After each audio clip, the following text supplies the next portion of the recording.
माजी आमदार डॉक्टर सुजित मिंचेकर यांच्या वाढदिवसानिमित्त हातकणंगले येथे मिंचेकर प्रेमीयांच्या वतीने त्यांच्या सत्काराचा कार्यक्रम मोठ्या उत्साहात पार पडला। या प्रसंगी विविध सामाजिक, शैक्षणिक व कृषी क्षेत्रातील मान्यवर उपस्थित होते।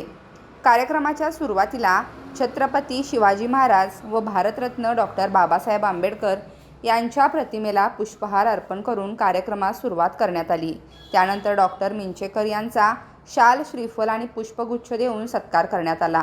यावेळी बोलताना डॉक्टर मिंचेकर म्हणाले, हातकणंगलेकरांचा स्नेह आणि विश्वास हीच माझी खरी संपत्ती आहे।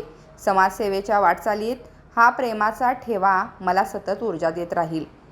मिंचेकर प्रेमींच्या वतीने आयोजित या कार्यक्रमात अनेक तरुण कार्यकर्त्यांनी डॉक्टर मिंचेकर यांच्या नेतृत्व गुणांचा गौरव केला। त्यांच्या मार्गदर्शनाखाली हातकणंगले परिसरात राबवण्यात आलेल्या विकास कामांचा उल्लेख करून भविष्यातही समाजकार्यासाठी ते मार्गदर्शक राहावेत अशी अपेक्षा उपस्थितांनी व्यक्त केली।